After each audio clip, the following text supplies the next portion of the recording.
All right, it is day 3 at Sonic Temple Art and Music Fest, and there's this band that is playing, headlining tonight at Sonic Temple, and they're called Stain. Don't know if you've ever heard of them. Thick Rick, Mike Mushok. Who hasn't heard of Stain? That's insane to me. That's amazing. You are not in this building if you haven't heard of Stain. Right, 100%. Oh, thank you, guys. So how are you feeling about Great. tonight? Yeah, no, excited. You got the hottest day, by the way, so far in 3 days. So far. I think tomorrow's going to beat it, though. Yeah, you're right. Yeah. What is that like, playing in this kind of heat? I mean, is it insane or? No, it's fine. Really? Honestly, this is not bad.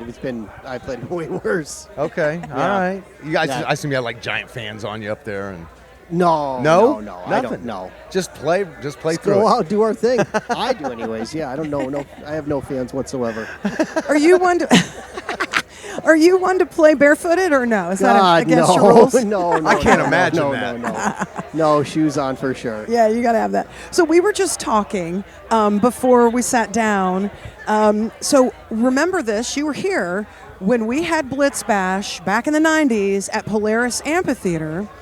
We had scheduled you to be our headliner for the night, and you had just appeared. Stain came across the Rolling Stone magazine cover, and we were all running around the radio station Yes. freaking out. We're like, holy shit, Stain is on the cover of Rolling Stone magazine, and you were just new and coming up and just like pretty much fist effing everybody along the way with mud shovel and stuff. And we were like, oh my, and it sold out. And we were losing our minds. So do you remember those early days? I do remember those days, but I remember, and I don't know, that one's not ringing a bell for some reason. What I remember is when we first started, it's kind of like here. They have a stage in the parking lot. Yeah. And then they can have the side stage and they can have the main stage. Right. And I remember in 3 years, there was a bunch of festivals we did, and the first year we were in the parking lot. Yeah, oh, yeah. And the second year we were on the main stage at like 12:30. Right. And then the third year we were, 8 o'clock, 8:30 at night type of thing. And we saw that progression, and it was really cool to kind of be a part of that and, kind of go through that progression. I met you so briefly. It was years ago when Saint Asonia came out. Oh, yeah. And okay. you guys, I think, were the our first band here. debut Yes, was here. Yeah. I think it's 2015. Yeah. Yeah. And then they were supposed to play today. Their bus broke down. Oh my God! So we've been on tour with those guys for like the last month or so, and we had a different show last night. They had a different show, and yeah, I talked to them this morning. They sent a picture of the bus. I was so upset.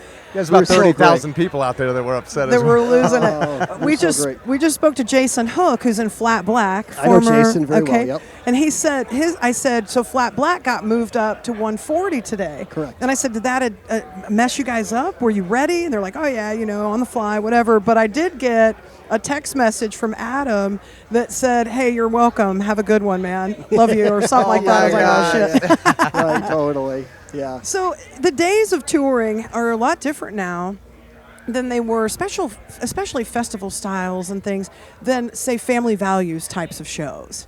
So compare kind of what you do now to, I know you mentioned, you went from like parking lots to small stages and everything, but the big shows like a tour like Family Values to like a festival like this, are your preparations the same? Or are they different? And how do you pick a set list of music? Because you have 9 million songs to choose from. Right. No, I mean, no preparation's the same. I mean, you just get ready to go out there and, go out and do your thing. Set list, I mean, for like this, there's songs that got us to where we are. So, I mean, I kind of always feel like, those are probably the ones we should play. Just play the big ones. You know what I mean? And kind of stick with that. I mean, we'll throw a couple other things in there as well, and that kind of changes, depending upon how we feel. Yeah, for the most part. Plus, we have a new record that came out last year, so there's a couple of new songs off of that. So, it's fun to play some of that new stuff too.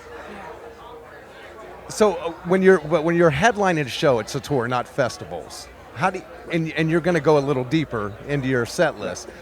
How do you pick like those deeper tracks? I mean, is there any kind of research that goes into that? Or I mean, do you ever ask the fans like on social media? We've done that before. I mean, that's happened. But no, I think we just kind of go with what we feel. And if there's something we haven't played in a while, we'll try it and see how we feel like it goes over. It's been a while. You see? Oh boy, did I just say that? Oh. Okay, you kind of did, yeah. Well, in that situation, so like you start out your tour and you do 4 or 5 shows in this deep track just isn't getting the response, you just change on the fly Yeah. for the rest of the tour? Yeah. Or so you will change Yeah. up? Yeah. Okay, that's Yeah, cool. we will. We did this last tour, actually. Yeah, we did that. All right. Yeah, we were just, this is actually our last show Of the tour? of the tour. Yeah. Home. Does that make you feel like you just... You did it I mean, again. not- Home. I love you so fucking much. You're awesome. Now I'm feeling pressure. Now I have to open my eyes because I'm so far away. But I mean, like when it's your last show of a tour, is there anything? I mean, do you feel like you go harder, or is it just you just play straight like you have the whole tour? Yeah, no, it's all. I mean, it kind of all is. You go out there and give your all every Right. night. Yeah. You know what I mean? Yeah, so, sure. Although honestly, like these festivals, when there's that many people, I mean, you do feel a little bit more amped up. Oh, I gotta believe that. Yeah.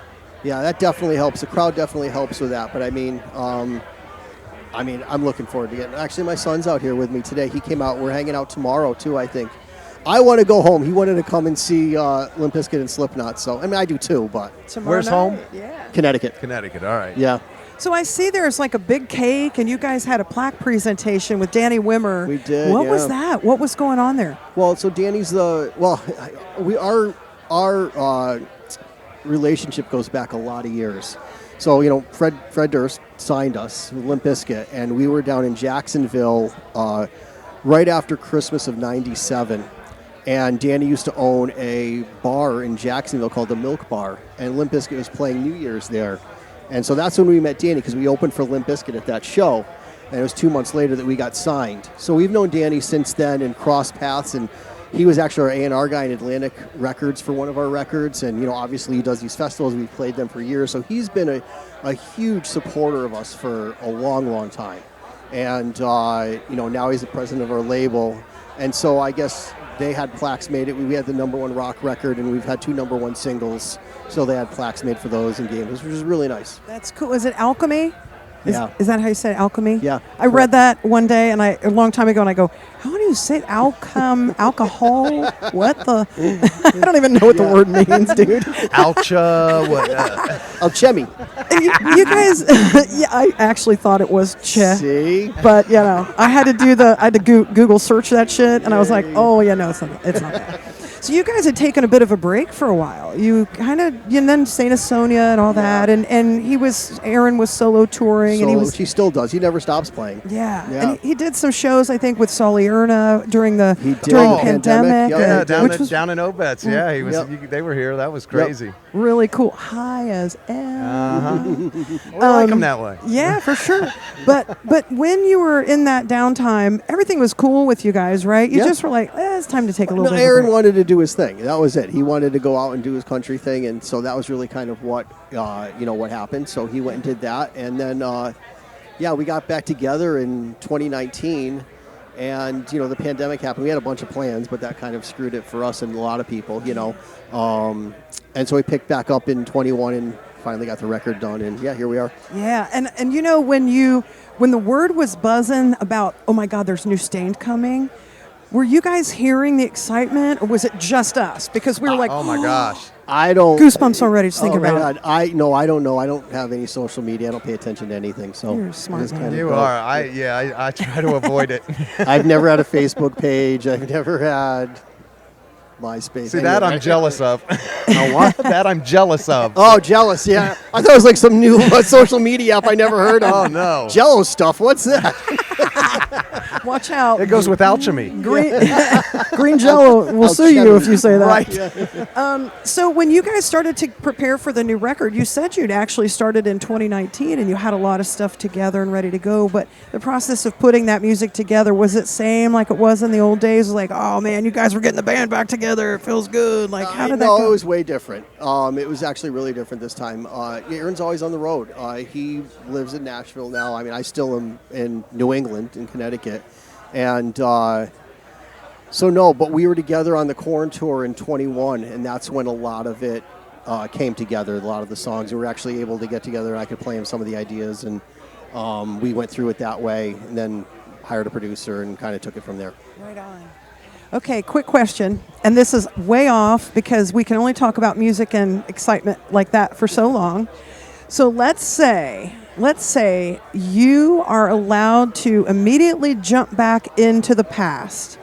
the recording of a record, and you could be a part of it, which one would it be? I mean, I would say Van Halen 1, but there's nothing I could do on that record because it's perfect. It is pretty perfect. very So I don't nice. know, but yeah, I just saw somebody with that shirt on earlier, and I don't know, just love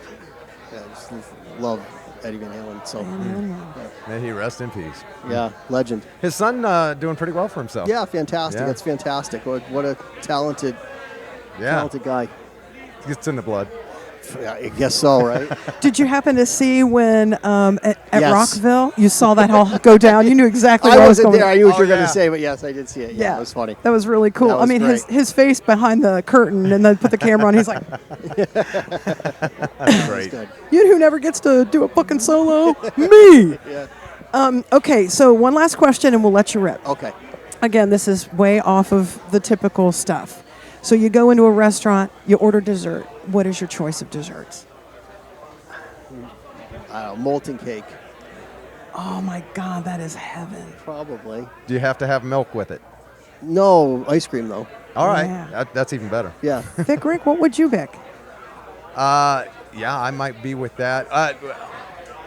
Anything- If they've got any kind of Oreo ice cream, something, I'm all over that. Anything with caramel, too. I'm a big caramel guy. Yes. Yeah. Like We're- brownie with caramel and ice cream. Yeah, Ooh. yeah, love it. Do you remember the chocolate turtles? Yep. To die for. I would just ask for one of those, you know? Okay, so we won't bother you anymore. We'll let you rip on out of here. You got to get ready for the big show tonight. You're headlining. Holy Well, shit. Pantera's headline. We Well, get to play I mean, before that. yeah, that's right. So, You're- yes. you're We're- coming up right after that, or right before that. Correct. Sorry, I got all We excited. don't 'cause wanna- I'm excited for Pantera, so Oh my gosh, yeah, definitely fine. I'm So excited when- for you guys too, though. right on. Thank you. when you get up on the stage, just remember that everybody is so fucking glad you guys are back. Oh, It's going to right be on. so Thank you. Me great. too. Me And too. no disrespect, Pantera. Sorry, I got Mike in my face and I'm all excited. I know. So- I'm a floor guy, and I will fight through every pit, everything to get as close as I possibly can. Right So I'm on. going to be waving to you out there. I appreciate it. Thank you. All right, Mike Mushok staying happening tonight from your rock station 99.7 The Blitz, Sonic Temple, Day 3.